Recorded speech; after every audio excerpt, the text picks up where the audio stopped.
എല്ലാവർക്കും നമസ്കാരം. Daily test എന്ന സെഷനിലേക്ക് സ്വാഗതം. 10 ചോദ്യങ്ങളുള്ളതാണ് ഡെയിലി ടെസ്റ്റ്. ഇപ്പോഴും നമ്മൾ ചെയ്യുന്നൊരു ടെസ്റ്റാണ്. നിങ്ങൾക്ക് പഠിച്ച കാര്യങ്ങൾ റീകളക്ട് ചെയ്യാനുള്ള ഒരു അവസരമാണ് ഈ ഡെയിലി ടെസ്റ്റ് എന്ന് പറയുന്നത്. അപ്പോൾ ആദ്യത്തെ ചോദ്യത്തിലേക്ക് കടക്കാം. യൂണിയൻ ലിസ്റ്റിലുള്ള വിഷയങ്ങളിൽ സംസ്ഥാനങ്ങൾക്ക് നിയമം ഉണ്ടാക്കാം. ട്രൂ ഓർ ഫോൾസ് ആണ്, സ്റ്റേറ്റ്മെൻ്റ് ആണ്. ശരിയാണോ തെറ്റാണോ എന്ന് പറയണം. യൂണിയൻ ലിസ്റ്റിലുള്ള വിഷയങ്ങളിൽ സംസ്ഥാനങ്ങൾക്ക് നിയമം ഉണ്ടാക്കാം എന്നതാണ് ആദ്യത്തെ സ്റ്റേറ്റ്മെൻറ്റ്. രണ്ടാമത്തെ ചോദ്യം, ആദ്യത്തെ സ്റ്റേറ്റ്മെൻറ്റ് ശരിയാണോ തെറ്റാണോ എന്ന് പറയാനാണ്. യൂണിയൻ ലിസ്റ്റിലുള്ള വിഷയങ്ങളിൽ സംസ്ഥാനങ്ങൾക്ക് നിയമം ഉണ്ടാക്കാൻ പറ്റുമോ ഇല്ലയോ എന്നാണ് പറയേണ്ടത്. 2, റിട്ട് എന്ന ആശയം ഇന്ത്യ കടമെടുത്തത് ഏത് രാജ്യത്തു നിന്നാണ്? മുമ്പേ ഡിസ്കസ് ചെയ്യുന്നൊരു ഒരു ചോദ്യം തന്നെയാണ്. റിട്ട് എന്ന ആശയം ഇന്ത്യ കടമെടുത്തത് ഏത് രാജ്യത്തു നിന്നാണ്? റിട്ട് എന്ന് പറഞ്ഞാൽ അറിയാമല്ലോ, habeas corpus, mandamus, certiorari, quo warranto, അതുപോലെ തന്നെ പ്രൊഹിബിഷൻ.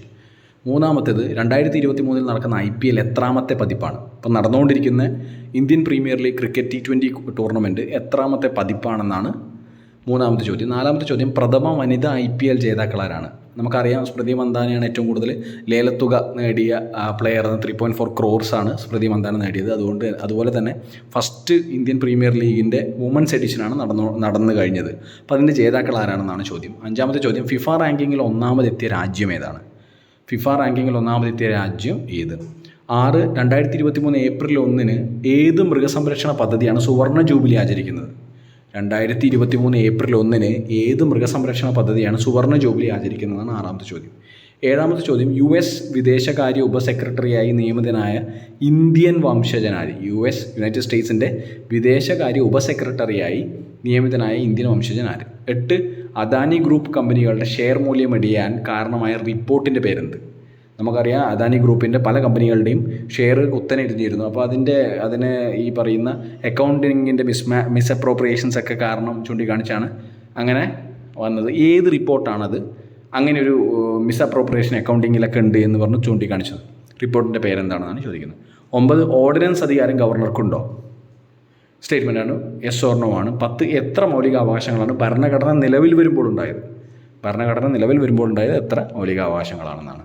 അപ്പോൾ ഉത്തരങ്ങൾ നോക്കാം. യൂണിയൻ ലിസ്റ്റിലുള്ള വിഷയങ്ങൾ സംസ്ഥാനങ്ങൾക്ക് നിയമം ഉണ്ടാക്കാൻ പറ്റുമോ? ഇല്ല. പാർലമെൻറ്റിന് മാത്രമാണ് അധികാരമുള്ളത്. ആദ്യത്തെ ചോദ്യത്തിൻ്റെ ഉത്തരം ഇല്ല എന്നാണ്. പാർലമെൻറ്റിന് മാത്രമാണ് യൂണിയൻ ലിസ്റ്റിലെ വിഷയങ്ങൾ. ഫോർ എക്സാമ്പിൾ, ആണവോർജ്ജം, ഡിഫൻസ്, അങ്ങനെയുള്ള കാര്യങ്ങളിൽ ആർക്കേ നിയമം ഉണ്ടാക്കാൻ പറ്റുള്ളൂ, പാർലമെൻറ്റിന് നിയമം ഉണ്ടാക്കാൻ പറ്റുള്ളൂ. റിട്ട് എന്ന ആശയം ഇന്ത്യ കടമെടുത്തത് ഏത് രാജ്യത്ത് നിന്നാണ്? ഇംഗ്ലണ്ട് അഥവാ ബ്രിട്ടൻ നിന്നാണ് റിട്ട് എന്ന ആശയം ഇന്ത്യ കടമെടുത്തത്. 2023 നടക്കുന്ന IPL എത്രാമത്തെ എഡിഷനാണ്? എത്രാമത്തെ പതിപ്പാണ്? 16ാമത്തെ എഡിഷൻ ഓഫ് IPL ടൂർണമെൻറ്റാണ് ഇപ്പം നടന്നുകൊണ്ടിരിക്കുന്നത്. 4, പ്രഥമ വനിതാ IPL ജേതാക്കൾ മുംബൈ ഇന്ത്യൻസ് ആണ്. 5, ഫിഫ റാങ്കിങ്ങിൽ ഒന്നാമതെത്തിയ രാജ്യം ഏതാണ്? അർജൻറ്റീനയാണ് ഫിഫ റാങ്കിങ്ങിൽ ഒന്നാമതെത്തിയത്. 2023 ഏപ്രിൽ 1 ഏത് മൃഗസംരക്ഷണ പദ്ധതിയാണ് സുവർണ ജൂബിലി ആചരിക്കുന്നത്? പ്രൊജക്ട് ടൈഗർ ആണ്. 1973 തുടങ്ങിയത് പ്രൊജക്ട് ടൈഗർ എന്ന് പറയുന്നത് ടൈഗർ കൺസർവേഷനുമായി ബന്ധപ്പെട്ടിട്ടുള്ളതാണ്. മധ്യപ്രദേശാണ് ഏറ്റവും കൂടുതൽ ടൈഗേഴ്സ് ഉള്ള സംസ്ഥാനം. US വിദേശകാര്യ ഉപസെക്രട്ടറിയായി നിയമിതനായ ഇന്ത്യൻ വംശജൻ റിച്ചാർഡ് വർമ്മയാണ്. 8, അദാനി ഗ്രൂപ്പ് കമ്പനികളുടെ ഷെയർ മൂല്യം ഇടിയാൻ കാരണമായ റിപ്പോർട്ട് എന്ന് പറയുന്നത് ഹിൻഡൻബർഗ് റിപ്പോർട്ടാണ്. ചില മിസ്അപ്രോപ്രിയേഷൻസ് ഒക്കെ ചൂണ്ടിക്കാണിച്ചുകൊണ്ട് വന്നത്. അതുമൂലമാണ് അദാനി ഗ്രൂപ്പിൻ്റെ ഷെയർ വാല്യൂ ഇടിഞ്ഞത്. 9, ഓർഡിനൻസ് അധികാരം ഗവർണർക്കുണ്ടോ? ഉണ്ട്. ഓർഡിനൻസ് പുറപ്പെടുവിക്കാനുള്ള അധികാരം ഗവർണർക്കുണ്ട്. Promulgation of ordinances by governor, article 213. എത്ര മൗലിക അവകാശങ്ങളാണ് ഭരണഘടന നിലവിൽ വരുമ്പോൾ ഉണ്ടായത്? 7 44ാം അമെൻമെൻറ്റ് പ്രകാരമാണ് 6 ചുരുങ്ങിയത്. റൈറ്റ് ടു പ്രോപ്പർട്ടി ഒരു ലീഗൽ റൈറ്റ് അഥവാ കോൺസ്റ്റിറ്റ്യൂഷണൽ റൈറ്റ് ആയിട്ട് മാറി. അത് ഒരു ഫണ്ടമെൻ്റൽ റൈറ്റ് ആയിരുന്നു ആദ്യം. 300 അത് മാറ്റി.